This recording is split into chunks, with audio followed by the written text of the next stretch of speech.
गुरुर्ब्रह्मा गुरुर्विष्णु गुरुर्देवो महेश्वरा गुरुर साक्षात परब्रह्म तस्मै श्री गुरुवे नमः। नमस्कार मित्रों, आप सभी का आपके अपने YouTube चैनल अमेजिंग शिक्षा पर बहुत बहुत हार्दिक अभिनंदन व स्वागत है।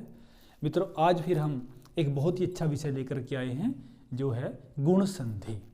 ठीक है, संधि आप पहले पढ़ चुके हैं। संधि कहते किसे हैं, संधि क्या होती है, संधि विच्छेद क्या होता है, संधि के कितने भेद होते हैं, ठीक है, और आगे स्वर संधि के कितने भेद होते हैं, सारे हमने कर लिए हैं। और दीर्घ संधि भी आप कर चुके हैं। यदि आपने इससे पहली वीडियो जो संधि की वो नहीं देखी है तो वो जरूर देख लें आप। ठीक है, उसको देखने के बाद आपको ये बिल्कुल सरल प्रतीत होगी, बिल्कुल आसान लगेगी। ठीक है, तो आज जो हम बात करेंगे वो करेंगे गुण संधि की। आखिर गुण संधि क्या है, क्या पहचान है। देखिए, सबसे पहले हम ये देख लें कि जो गुण वर्ण हैं वो कौन कौन से हम मानते हैं। कौन कौन से हैं? ए है, ठीक है, ओ है और अर है। ये जो तीन हैं ये गुण हैं। सबसे पहले तो ये याद कर लें, आप अच्छे समझ लें। ठीक है, ए, ओ और अर जहां कहीं भी ये देखने को मिल जाएं तो समझ लेना वो कौन सी संधि है, गुण संधि है। ठीक, अब ये बनते कैसे हैं, इनका निर्माण कैसे होता है, किस किस वर्ण को मिलाने से ये एकादेश होते हैं, ये बात हम अब नियम लिखेंगे, नियम से समझेंगे। ठीक है, मैं एक ही बात करता हूं। सबसे पहले देखिए ए कैसे बनता है। यदि अ आ से परे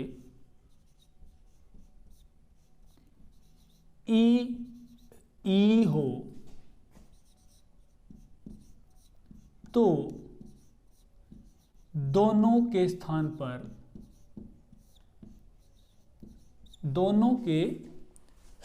पर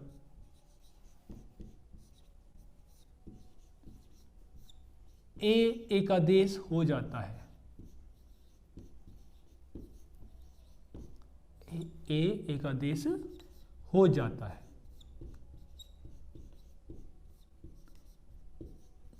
ठीक है, अब क्या नियम है, क्या नियम पढ़ा? अ आ से परे ई या ई हो।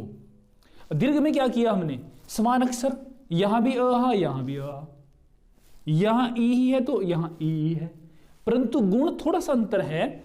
इसमें अ आ से परे क्या होना चाहिए, ई अगर हो तो इन दोनों के स्थान पर हम क्या कर देंगे, ए एकादेश कर देते हैं। ठीक है, देखिए कैसे, मैं यहां लिखूं नर घन इंद्र। ठीक है, ये है। अब आप देखिए कैसे समझेंगे, ये नियम आपने याद करना है। उसके बाद उदाहरण कितने भी आपके सामने आ जाएं, चाहे कोई आपको 1000 उदाहरण दे दे इसके, आप बड़े आराम से कर लेंगे, क्योंकि आपके मस्तिष्क में नियम पता है। आपको वहां यहां बैठा है नियम कि अ से ई अगर परे है तो दोनों को हमने क्या करना है, ए करना है। बिल्कुल सामान्य सी बात है, इसको समझना है। रट्टा विखेसन नहीं, रट्टा ना मारें, उसको समझे कि बनता कैसे है। नरघन इंद्र क्या बनता है हमारा, नरेंद्र, नरेंद्र। ठीक है, देखिए यहां क्या है, अ है, नर, इसमें क्या है, अ है ना, ये नर अ मिलकर ही तो र पूरा होता है ना। ये व्यंजन है, अधूरा है, जब स्वर मिल गया तो ये पूर्ण हो जाता है, र। ठीक है, और इसके सामने यानी इससे परे अ से परे क्या है, ई है। क्या कहता है, अ से परे अगर ई हो तो दोनों के स्थान पर ए एकादेश हो जाता है। यदि दो वर्णों के स्थान पर एक वर्ण बन जाए ना, उसे हम क्या बोलते हैं, एकादेश बोलते हैं। अगर एक वर्ण के स्थान पर ही कोई दूसरा वर्ण आ जाए तो उसे हम एकादेश नहीं कहेंगे, उसको हम केवल आदेश बोलते हैं। ठीक है ना, जैसे हमारी जो यण संधि है या अयादि है वो जब कराएंगे वहां आपको ये बात बताई जाएगी। दीर्घ संधि में, गुण संधि में और वृद्धि संधि में एकादेश होता है। ठीक, यानी कि दो वर्णों के स्थान पर एक वर्ण। ठीक है, इसे बोलते हैं एकादेश। देखिए नर है ना, अ और ई को, अ के सामने ई आ जाए तो क्या करना है, ए करना है। हमने ए कर दिया और सामने क्या है, द्र। ठीक, इस ए को इसमें मिलाएंगे हम तो ये क्या बन जाएगा, नरेन। और आगे क्या है हमारा, नरेंद्र, तो ये क्या बन जाता है, नरेंद्र। ठीक, यानी ए कैसे बनता है उसको हमें समझना है। इसी प्रकार से अगर हम बात करें महाघन ईश, ये है। ठीक, अब यहां भी आपको यदि इसकी संधि करनी आ जाए, मान ले परीक्षा में आ जाता है कि महाघन ईश क्या बनेगा। अब आपको अगर नियम याद है कि यहां नियम कौन सा लगता है कि यहां क्या है, आ है, देखिए ये क्या है, आ है, ठीक है, और सामने इसके क्या है, ई है। ठीक है, और हमने नियम में क्या पढ़ा कि आ से परे अगर ई या ई हो तो दोनों के स्थान पर हमें क्या करना है, ए करना है। ठीक है, तो ये क्या बन जाएगा, महा, और यहां हो गया श। अब ए जो है इसमें मिलाएंगे तो ये क्या बन जाएगा, महे, और क्या बचता है पीछे, श, ये बन जाता है हमारा महेश। ठीक है, तो ये जो है हमने नियम को ध्यान से पढ़ना है और उसको समझना है। ठीक है, महाघन ईश क्या बन गया हमारा, ईशा, महेश। ठीक, अब जो बात करते हैं इसमें ही महेंद्र कर लेते हैं, उसका भी इसी प्रकार बनेगा, महाघन इंद्र, है ना, महाघन इंद्र। अब यहां क्या है, आ है, और यहां क्या है, ई है, और आ से परे अगर ई हो तो यहां भी क्या हो जाएगा, ए हो जाएगा। तो क्या हो जाएगा हमारा यहां पर, महेंद्र। ठीक है, ये हो गया हमारा महेंद्र। ठीक है, उसके बाद हम, ये हो गया ए। अब सबको समझ में आ गया होगा कि ए का जो है वो निर्माण कैसे होगा, कैसे वो बनेगी, किन किन वर्णों से बनती है ए, यानी अ से परे अगर ई है तो दोनों को क्या कर देंगे हम, ए कर देंगे। और यदि परीक्षा में आ जाता है कि नरेंद्र में कौन सी संधि है, ठीक है, जब आपको ये याद है कि दीर्घ संधि में कौन कौन से वर्ण होते हैं, गुण में कौन कौन से होते हैं, वो तो याद करने पड़ेंगे थोड़ा। ठीक है, तो फिर आराम से समझ लेंगे। अब नरेंद्र में क्या है, ए है ना, तो ए की संधि में होता है, गुण में होता है, तो आप आसानी से उसको समझ लेंगे कि ये तो गुण संधि है। ठीक है, यहां देखिए महेश में ए है, महेंद्र में ए है, तो ए कहां आता है, गुण संधि में आता है, तो समझना कोई मुश्किल नहीं है, बहुत आसान है। ठीक है, उसके बाद देखिए आप इसको लिख लें साथ साथ। ठीक है, इसको साथ साथ लिख लें या इसका स्क्रीनशॉट ले लें, आप बाद में लिख लें, इसको तब समझेंगे आप जब आप अपने आप लिखेंगे इसको। ठीक है ना, लिखते रहें साथ साथ ताकि आपको समझ में आए। अब दूसरा नियम हमें ओ का करना है, भी ओ कैसे बनता है।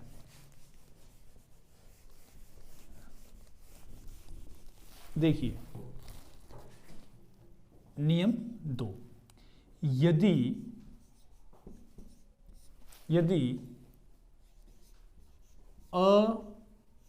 आ से परे ऊ हो, ये ध्यान कर लें बस। ठीक है, आ से परे ई है तो क्या हो गया, ए हो गया। आ से परे ऊ है तो क्या हो जाएगा, ओ हो जाएगा। ठीक है, यदि आ से परे ऊ हो तो दोनों के स्थान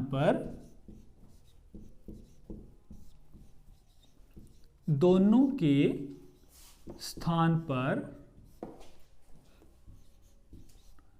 ओ एकादेश हो जाता है,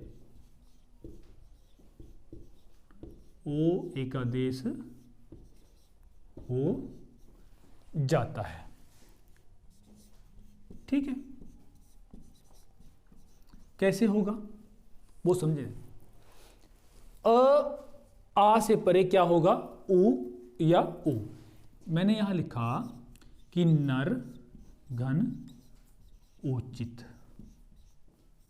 ठीक है, तो नर घन उचित, यहां क्या है, अ है और सामने क्या है, ऊ है। क्या कहता है, आ से परे ऊ हो। देखिए नर है और सामने क्या है, इसमें से हमने आ को बाहर निकाल दिया। अ है, ठीक है। आगे क्या है, उचित। आपको रट्टा लगाने की आवश्यकता नहीं है,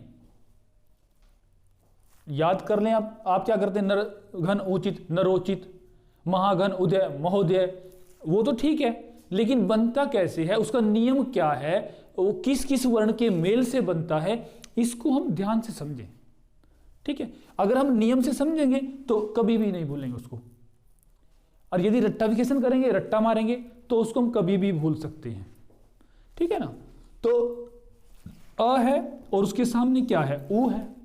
तो नियम क्या कहता है, अ आ से परे यदि उ हो तो दोनों के स्थान पर क्या हो जाएगा, ओ हो जाता है, ठीक है। अब देखिए, नर है ना, और चित।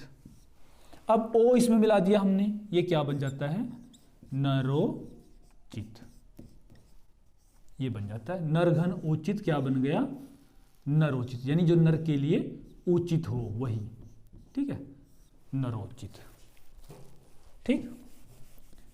इसके बाद एक अन्य उदाहरण हम लेते हैं, बहुत ही महत्वपूर्ण है ये उदाहरण, कई बार पूछा जाता है परीक्षा में। महाघन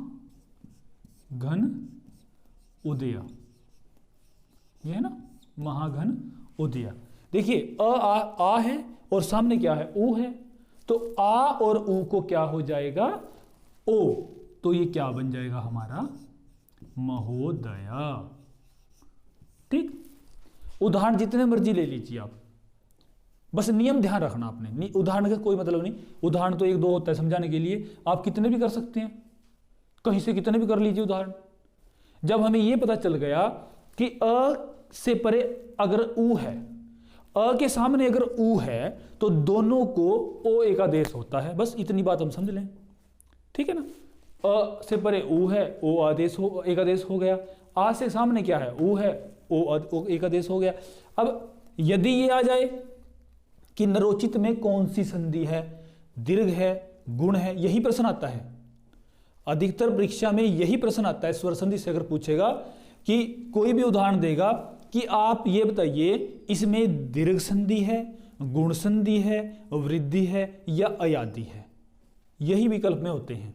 तो मैंने यहां क्या कहा कि आप पहचान याद कीजिए, ठीक है ना। अब किसी की पहचान, आप गांव में जाओगे, कहीं भी जाते हो, क्या पूछते हो, अगर आपको किसी घर नहीं पता, उसका नाम बताएंगे ना, कि वो उसका घर कहाँ है, कोई भी नाम, राम श्याम कुछ भी लेंगे आप, तो वो आसानी से आपको बताएगा। अगर आप वहां जाकर कहीं मुझे उसके घर जाना है, नाम तो नहीं पता, तो वो क्या बताएगा, है ना। तो ये तो पता होना चाहिए हमें भी, ये इसकी पहचान क्या है, गुण संधि में आते कौन कौन से वर्ण हैं।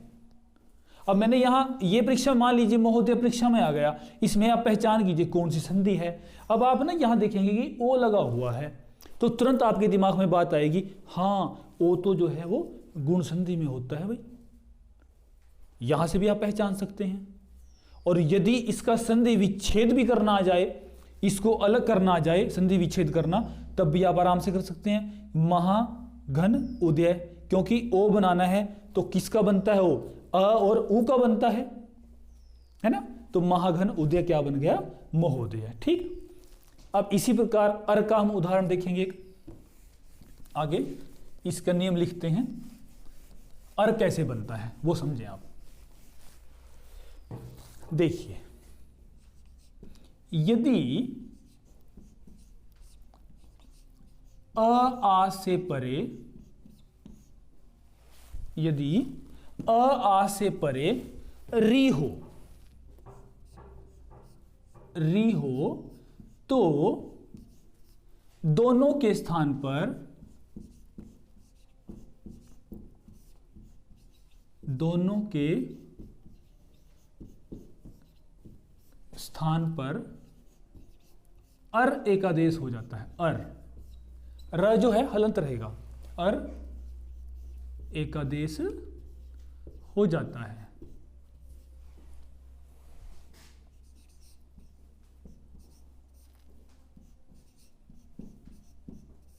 ठीक है, देखिए अ आ से परे क्या है, री है, तो ये आपने ध्यान कर लेना है। जब भी कोई उदाहरण, मैं जैसे उदाहरण लिख लेता हूं पहले यहां पर, देखिए मैंने लिखा कुल घन ऋषि, ये है ना, कुल घन ऋषि। ठीक है, अब देखिए यहां क्या है, अ है, इसको अलग करते हैं, आपको समझना आसान रहेगा। कुल, इसमें से हमने अ अलग कर दिया ना, और सामने क्या है, री है। ठीक है, री है। अब क्या कहता है, अ आ से परे अगर री हो तो दोनों के स्थान पर अर एकादेश हो जाता है। ये क्या हो गया, अर। ठीक, ये देखिए आप, कितना आसान है समझना। एक उदाहरण को समझ लीजिए, जितने मर्जी उदाहरण कीजिए आप, बस एक उदाहरण को समझ लो ध्यान से कि नियम क्या कहता है। ठीक है, देखो अब हमने क्या किया, अ और री, अ के सामने अगर री आ जाता है तो दोनों के स्थान पर क्या किया हमने, अर कर दिया। अब इसको जोड़ देते हैं, अ इसमें जोड़ेंगे तो ल क्या हो जाता है हमारा, पूर्ण हो जाता है। ठीक है ना। अब आगे क्या है, शी है, और यहां क्या है, र है। अब र तो हलंत है, आधा है, उसको यहां नहीं लिखेंगे, उसको कहां लिखेंगे हम, ये ऊपर। क्या बन जाता है हमारा, कुलर्षि। ठीक है, ये बन गया हमारा कुल का जो ऋषि है, कुलर्षि। कुल ऋषि ना बोले इसको, कई बार हम क्या उच्चारण करते हैं, कुल ऋषि। ये कुल ऋषि तो जब उसका संधि विच्छेद करेंगे, उसको अलग करेंगे, तब हम बोलेंगे कुल घन ऋषि। जब उसकी हमने संधि कर दी, मेल कर दिया, तो उसको कुलर्षि बोलेंगे। कुलर, अर की आवाज है ना। अगर हमें संधि करने के बाद भी कुल ऋषि बोलना पड़ गया, फिर हमारा फायदा क्या हुआ संधि करने का, फिर तो वो कुल ऋषि तो था ही, है ना। हमने तो अ के बाद अगर री, ये अ के बाद री आ गया तो दोनों को क्या कर दिया हमने, अर कर दिया। तो इसको क्या बोलेंगे हम, कुलर्षि बोलेंगे। ठीक है, कुलर्षि यानी कुल का जो ऋषि है। उसके बाद ये करते हैं हम राजन, राजन घन ऋषि। ठीक है, राजा भी है और ऋषि भी है, उसे क्या कहेंगे हम, राजन ऋषि। अब देखिए ये जो न है, आपने जब दीर्घ संधि पढ़ी होगी वहां पर योगिन घन ईश्वर पढ़ा है, और वहां पर न का लोप हो जाता है, न जो है वो लुप्त हो जाता है। इसी प्रकार यहां भी क्या होगा, ये जो न है ना, इसका लोप हो जाएगा, लुप्त हो जाएगा। तो बचता क्या है हमारा, राज और ऋषि। लेकिन यदि हम इसका लोप करने के बाद लिखेंगे, या मान लीजिए, चलो ये मान लेते हैं कि परीक्षा में प्रश्न आ जाता है और इसका संधि विच्छेद उन्होंने दे दिया, एक तो आएगा राजन घन ऋषि। अगर ये हो विकल्प में राजा और ऋषि, तो क्या ये सही होगा, हाँ जी ये भी सही है। ये दोनों जो विकल्प रहेंगे हमारे सही होंगे, राजन घन ऋषि और राजा घन ऋषि। ठीक है, इसमें क्या होगा, न का लोप हो गया तो राज में यहां क्या रहता है, अ, और अ के सामने क्या है, री है, तो अ के सामने री आ गई तो दोनों क्या कर देंगे, अर एकादेश कर देते हैं। इसी प्रकार से यहां क्या है, आ है ना, आ है, और सामने क्या है, री है। ठीक है, आ और री अगर आमने सामने हो जाएं तो दोनों के स्थान पर क्या हो जाएगा, अर एकादेश हो जाता है। ठीक है, ये बन जाएगा हमारा राजर्षि। अब सबको मिला दें हम, राज, र अधूरा है, अ इसे मिल जाता है, जब पूरा हो जाता है यहां पर, और जो र है ना वो आधा है, तो उसे क्या करेंगे हम, ये ऊपर लिख देंगे, राजर्षि बन जाएगा। राजन घन ऋषि क्या बन जाता है हमारा, राजर्षि। अर की आवाज, राजर्षि। संधि विच्छेद का ध्यान रखना है आपने, राजन घन ऋषि भी होता है और राजा घन ऋषि भी हो सकता है, दोनों विकल्प जो है वो शुद्ध रहेंगे इसके। ठीक है, तो ये जो है हमने क्या किया आज, गुण संधि और उसकी पहचान की है कि इसके कौन कौन से वर्ण होते हैं और हम बनाते कैसे हैं, निर्माण कैसे करते हैं। ठीक है, विस्तार से पढ़िए, ध्यान से पढ़िए। ठीक है, रट्टा लगाने की आवश्यकता नहीं है, 3 नियम है, तीनों को एक बार देख लीजिए। पहला नियम ने क्या कहा कि अ से परे ई होगा तो ए करना है। दूसरे नियम ने क्या कहा, अ से परे उ होगा तो क्या करना है, ओ करना है। ठीक है, और तीसरा नियम क्या कहता है, अ आ से परे यदि री है तो क्या करना है, हमने अर करना है। ठीक, ये हमारी गुण संधि है। तो ये बहुत ही आसान है, बस नियम आप ध्यान करिए और आपको पहचानने में बहुत आसानी रहेगी। रट्टे पे न जाइए, आप सीधा उसके उदाहरण मत देखिए, पहले उसकी परिभाषा को समझना आप भी है क्या गुण संधि, गुण कहते किस किस को हैं। ठीक है, अगर ये याद हो गया गुण कौन कौन से हैं, संधि में कोई दिक्कत आपको नहीं आएगी। ठीक है, तो आज का जो विषय था हमारा गुण संधि था। आपने इसको लिखना भी है, उसको ध्यान से समझना है। इसको बेशक 2 या 3 बार देखिए, बार बार देखिए और ये आपको समझ में आ जाएगी। ठीक है, तो आज की जो कक्षा है हम यहीं पर संपन्न होती है। आप सभी को जय हिंद, वंदे मातरम।